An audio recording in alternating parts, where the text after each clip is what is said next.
hustling without limits. The hard things about hard things is gives you the formula how to go about doing hard things. There's always something new you can learn. You have to fail and make mistakes. If you're not failing and making mistakes, you're not learning enough. Even in your journey, you clearly communicate challenges. There are those days when you want to scream. Team is like everything when it comes to building a business. So having someone who you can scream together with is very important. We don't have a monopoly of skills. Welcome to the Storybook Africa podcast, a sanctuary of inspiration and transformation for the vibrant youth of Africa. Through the power of stories, we weave together the threads of resilience, hope, and cultural heritage, empowering young Africans to embrace their unique journeys with courage and confidence. From the sweeping savannas to the bright cities to the remote villages, each episode invites you to explore the diverse contexts that shape the extraordinary experiences and visions of Africa's youth. So sit back, relax, and let us transport you through the heart of Africa, where lions roar, drums beat, and beautiful life happens, birthing tales of wisdom that foster healing, growth, and development. Today we'll be having an amazing conversation about hustling without limits as a Gen Z. And I do not know about you, but for me, I love the money. I love the bag. You are on the Storybook Africa podcast, and I am Whitney Mwangi. I'm the founder of the Storybook Africa, and I will be the host today. Let's get straight to the conversation, Benaiah. So tell us a little bit about yourself and your journey. Yeah, so Benaiah Wepundi, founder and Chief Maverick at Paid. Chief Maverick is a cool title for CEO. So at Paid, we don't have CEO, COO, CTO, and all that. We have a Chief Maverick, we have a Director of Chaos, we have a Director of Happiness, we have a Lead Architect, doing things the Gen Z way. Right, I love that. Basically, what we're building at Paid is payments and financial management infrastructure for gig workers in Africa. So just simplifying how gig workers in Africa get paid and how they make their money work for them. And even beyond that, I am a software engineer, and I'm very passionate about building tech for good. So tech that sort of helps people make the next step and get to the next level. Yeah, excited to be here and looking forward to have an exciting conversation. All right, awesome. So Chief Maverick, I wonder if this was out of your own creativity or if you were inspired by somebody else to have this unique naming of titles and leaders in your company. So the titles, they're based on what we stand for. So for instance, Chief Maverick, because if you ask anyone in my team, they'll tell you I'm probably the craziest person they've met. Crazy because I have a knack for thinking outside the box and just like going all out and doing stuff the crazy way. The Maverick spirit, right? Thinking outside the box, coloring outside the line, not breaking the law, but coloring outside the lines of law. For my co-founder Japheth is our Director of Chaos, and he handles operations at Paid. We call him the Director of Chaos because Japheth is so good at handling any chaos. Building a startup, running a startup is very chaotic. There are like a million pieces that need to fall in place, and Japheth just handles them all perfectly. So Director of Chaos. Our Director of Happiness is Diana. She's in charge of the team. What other people would call HR.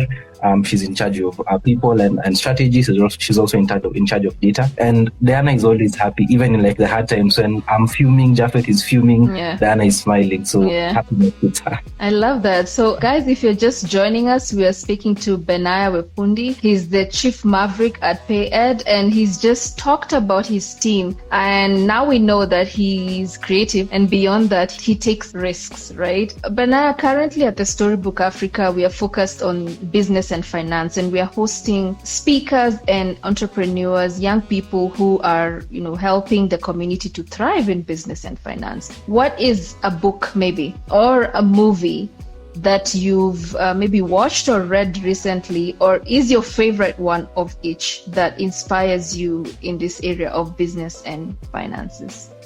So I'll give a book, a movie, a series, and a podcast. Okay. There are two books, so 0 to 1 and The Hard Things About Hard Things. 0 to 1 is by Peter Thiel. Peter Thiel is one of the co-founders of PayPal and one of the most renowned startup investors. So 0 to 1 is like one of the perfect guides for anyone who's like getting into the world of building their own business, building their own brand. How do you get from 0 to 1? How do you think about your strategy, your plan? How do you sort of think about building a product and all that? It's one of the best books that I advise any person who's getting into business to sort of read. The hard things about hard things is when you look at anyone who's sort of gone to great levels or who's sort of renowned in the business and finance world, these are guys who went out of their way and did the hard things, right? They came up, crazy stuff when things were sort of hard. Think of, for instance, Steve Jobs came up with, the whole concept of the iPhone. At that time, the whole idea of sort of touchscreen, phones was not a thing that was sort of well lauded. I mean, even coming up with the Mac itself, at some point he was even fired as CEO in his own company. So these are the guys who went out of their way and sort of did hard things and put things up. So the hard things about hard things is like, gives you the formula of sort of how to go about doing hard things. It's written by Ben Horowitz. Ben Horowitz is also one of the top startup investors in the world. I'm co-founder of A16Z, which has invested in like any big startup name you can think about: Airbnb, Shopify, Uber, and the likes. A movie would probably The Social Network. Okay.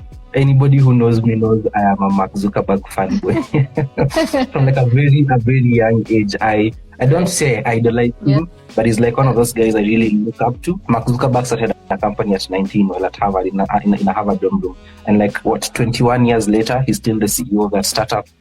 It's no longer a startup. It's like one of the most valuable companies in the world. It's doing so well. I mean, Instagram is Mark Zuckerberg. He didn't found it, but he bought it. So yeah, The Social Network is Mark Zuckerberg's story of founding Facebook. And I think there's a lot you can learn about, the founder culture.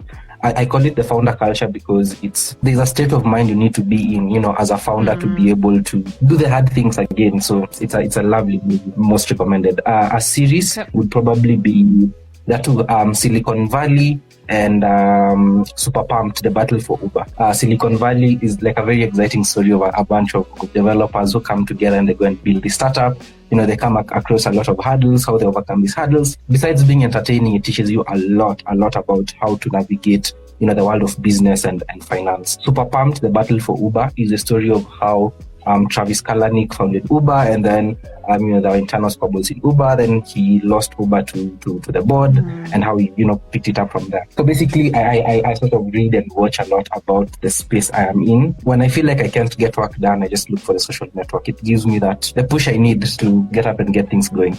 Right, the inspiration you need. I admire that quality, just having a keen and consistent interest in learning. And guys, I'm taking notes. 0 to 1, the hard things about the hard thing, and The Social Network, Silicon Valley, and Super Pumped, The Battle for Uber. So I'm taking notes as well, and I hope you guys have your notebook. And now, Benaiah, because we understand some of your, values and icons, let's call them icons. Tell us a bit about Paid, your vision, and what actually led you to starting that. I know you've talked about your co-founder, and because he's not with you, perhaps you can carry the voice for today and tell us, what led you to establishing this. The story starts from way back. I think growing up, I have always had this knack for context, when post-election violence was going on, that is 2007 to 2008, I was around.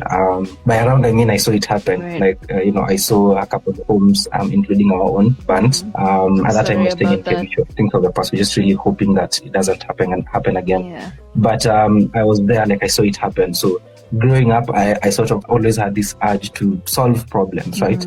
Figure out how we can make the world a better place and how we can make life better for everyone. And it always came to the very small things. So for instance, after high school, I got a gig teaching computer, and then COVID came. So I had saved up, I was making 6,000 shillings a month. I had saved up close to 8K. I bought a computer. And kids would come to my place to sort of play games from my computer. And from that, I realized that these kids would come in the morning and then leave late in the evening, and they were not eating anything at my place because they didn't want to leave because of the games, and they couldn't carry food, because which parent will pack you food when you're going to play computer games?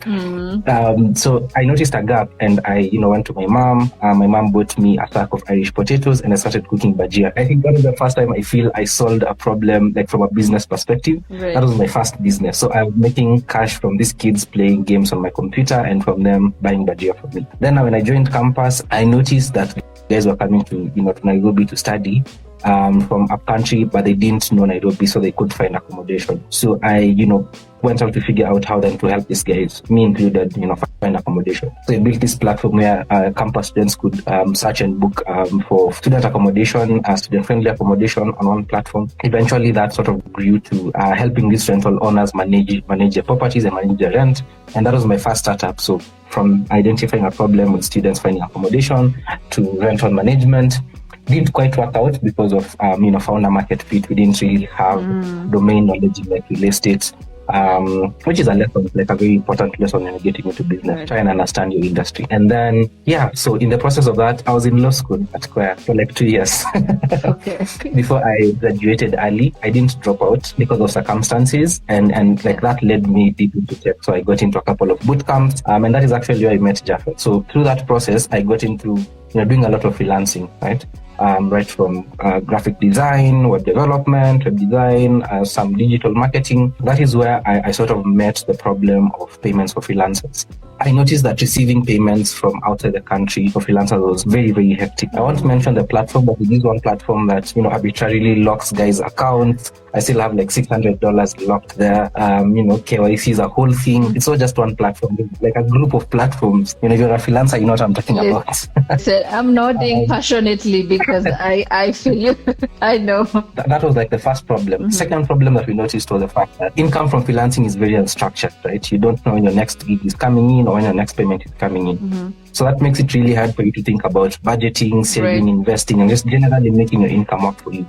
So Japheth and I initially came together, and like the question we're asking ourselves is, how do we, number one, simplify payments for freelancers? And number two, how do we help them track their income and make this money work for them? And that's literally how Paid was born. So we built Paid to just simplify how guys get paid cross-border and how they think about savings, investing, credit, and all that. It is a long backstory, but I appreciate it because the topic of today is hustling without limits. And even in your journey, you clearly communicate challenges and pivoting and having to learn lessons and also making bajia. So there's a lot to you as a founder. And I think for me, one of the lessons I've had to learn is that you cannot approach building a business one way in black and white.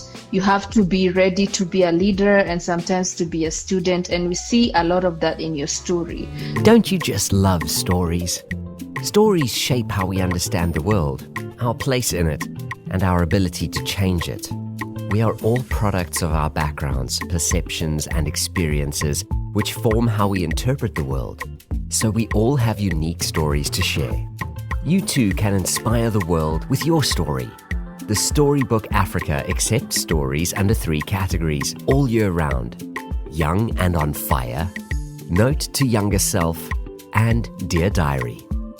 You can also join us to transform the lives of youth in Africa by 1.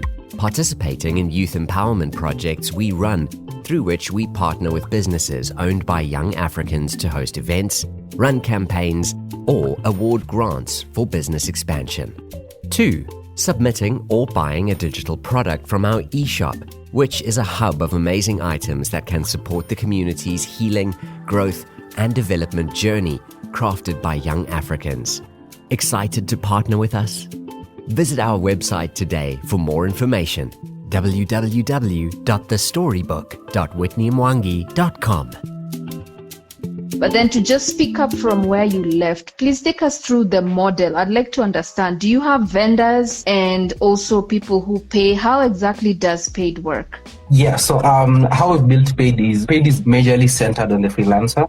So the freelancer creates an account on Paid, and once they create an account, there are 2 primary channels they can be able to receive payments, 3 channels they can receive payments from. So number 1, they get a dedicated payments page. So for instance, when you go to web.mypaid.app/Benaiah, that's my payments page based on the username, and a client can be able to pay them directly from that page. Number 2 is they can be able to generate invoices from within Paid. So when I create an invoice and I add my client's details from their phone number and their email, my client automatically receives a link to be able to service that invoice. The client can be able to send you cash directly from within the Paid wallet. So a direct payment from one Paid user to another Paid user. But then again, on the flip side, you're also building systems to enable businesses or individuals that hire freelancers frequently to be able to do bulk payments and bulk disbursements to their freelancers. directly. So it's essentially building just a payment ecosystem around the freelancer. I see. That's very helpful, guys. And if you're a freelancer, don't struggle. Now we are all about the movement of African solutions to African problems. So let's head on over to paid platforms and see how we can benefit from that. So we've heard a bit about the challenges that you've gone through as an entrepreneur, and also, just trying to figure out the market, your path as a person. What are some of the key challenges that you went through setting up paid? Let's say five key challenges that you'd want young people to really pay attention to, and how did you address the challenges? I think the one key thing that I always tell anyone who's getting into business is that business is entirely about people. It's entirely about, when you talk about people, you're talking about your team, you're talking about your customers, you're talking about your partners. So it's entirely, you have to know how to deal or handle people. I think in my early days as a founder, I assumed that I didn't need to have people skills to be able to build a startup, to build a business. And more often than not, it became a problem because you see, you have to lead a team, right? You have to engage with with your co-founders. You have to engage with your team members. You have to engage with your customers. You have to engage with, partners, investors, and all that. Right. So I think building that capacity to be able to engage effectively with all the stakeholders is a very important part of business. And engaging comes down to number one, most importantly, are you able to sort of talk to your customers, the people you're building for? And I think this is one of those pieces of advice that guys take in a very abstract, they look at it as something that is very abstract and up there, that is only limited to guys who are coming up with medicine or like inventing sophisticated. It's as simple as, the person who made me this thing, a random Maasai guy back at home would pass by, the street where I was. Right. And one day he just stopped. He didn't sell this to me. He just stopped and asked me, mbona mikono yako huna kuvai kitu kwa mkono, because I didn't have a watch at that time. So I didn't have an explanation clearly. And then he was like, yeah, unaweza vaa kitu kwa mkono, feel kama ni patriot. Yeah. Na pia ukae poa. Looks very simple, but this was a business person talking to the customer. Yeah. Comes down to the simplest of things, like how are you able to engage with your market, to engage with your customer. I'll link that up with the second sort of problem or second thing that I have learned. Founder market fit. Founder market fit basically means how well do you understand the industry that you're building for. I can see one of my co-founders is here. I don't know, but I tend to believe that I have gotten to the point where at paid, in as far as the fintech space is concerned, I know the most, I am the know-it-all in terms of the fintech space. Right. And why is that? Because at the end of the day, when it comes to making strategic decisions or not directions you're taking in terms of growth, those decisions at the end of the day, the buck stops with me, right? Mm-hmm. I have to be very conversant with what's happening in the fintech space. We built a very good product, but then we didn't understand the market. If you don't understand the market, you can't sell.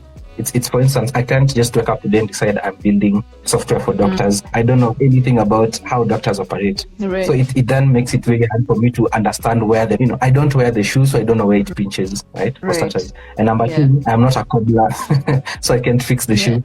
So it's really important to sort of understand the market you're building for and just have that, founder market fit. Number three, I think, again, closely tied to the first point is team.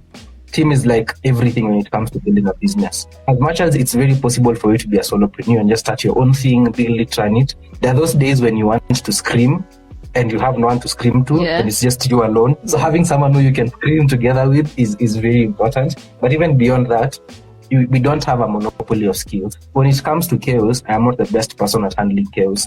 When I have 4 things on my calendar or 4 things on my to-do list, that's already too much for me. I'd rather go off on all socials, just airplane mode or something, and focus on the 4 things that I have on my calendar. Right. So more often than not, that makes it really hard for me to be the person who's handling, contact with our partners and all that. So then that's where Japheth comes in.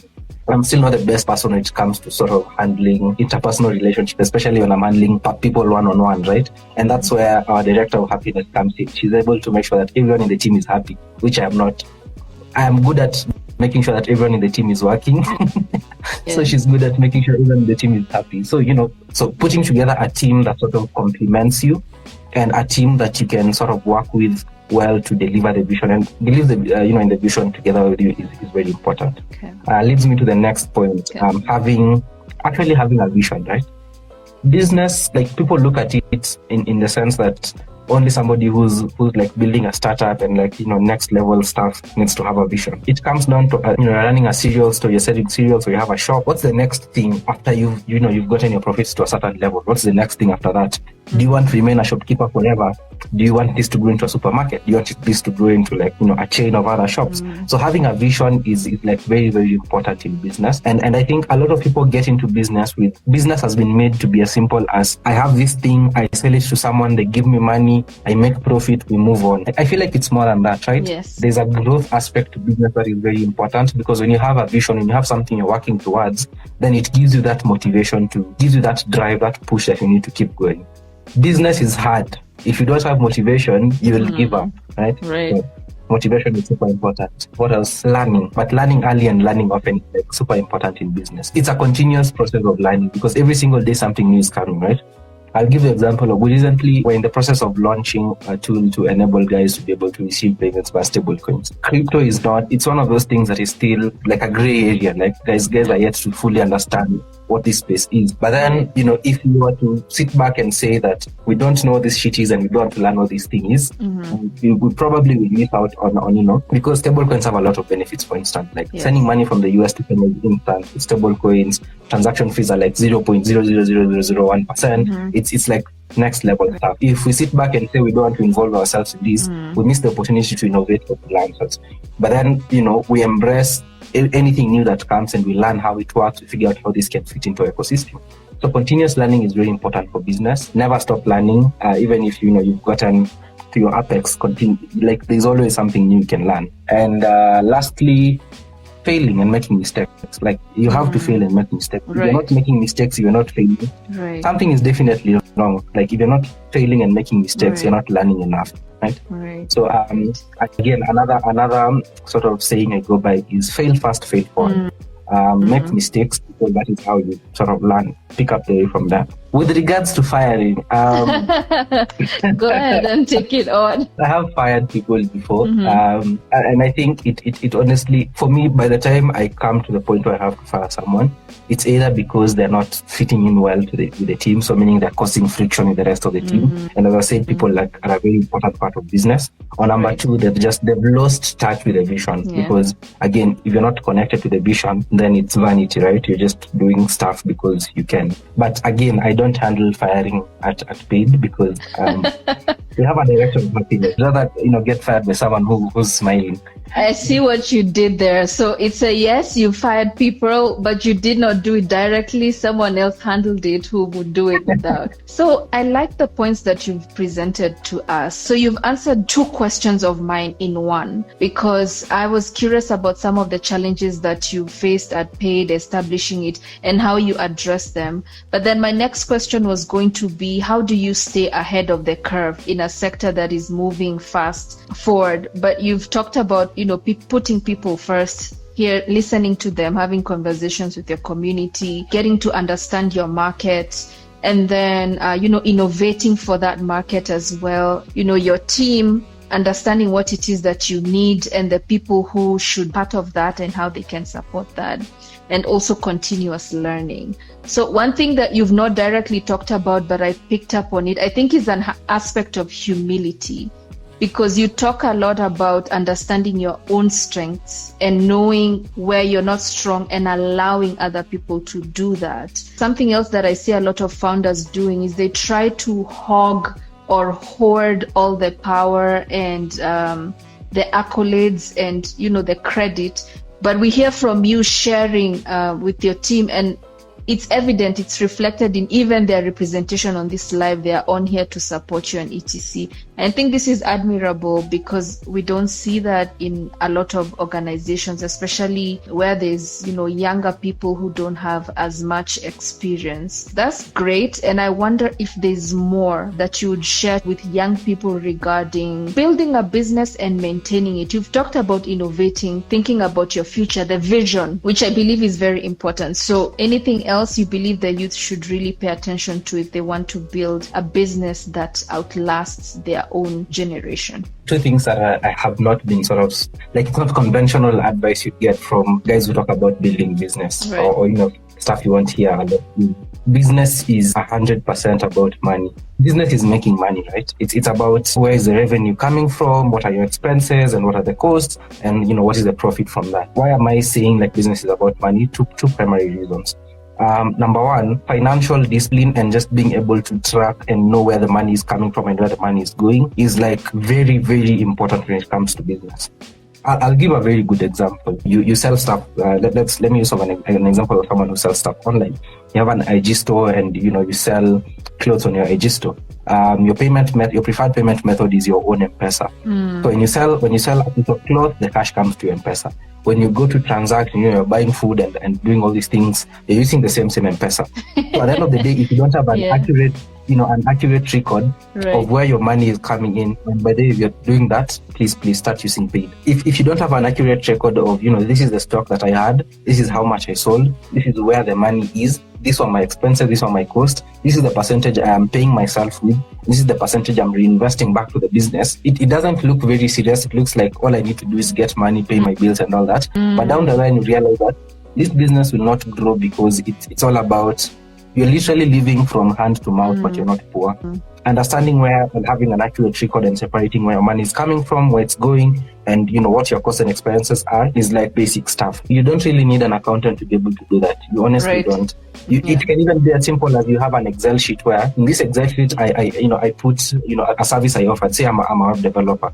This is the service I offered. This is the time I took to offer this service. This is the cost I incurred in terms of hosting fees and all the other software I had to pay for, and this is how much I was paid. This is how much I'm paying myself per hour that I spent for this project. This is how much is going to savings. This is how much I'm sort of reinvesting back into my business to market myself. That's very simple financial discipline. It's one of the things you'd really ignore when you're starting, but then 1-2 years later is when you realize, I've transacted. You see guys say they've, when you look at your M-Pesa statement, like 10 million has gone through M-Pesa statement, but you don't see where that money went.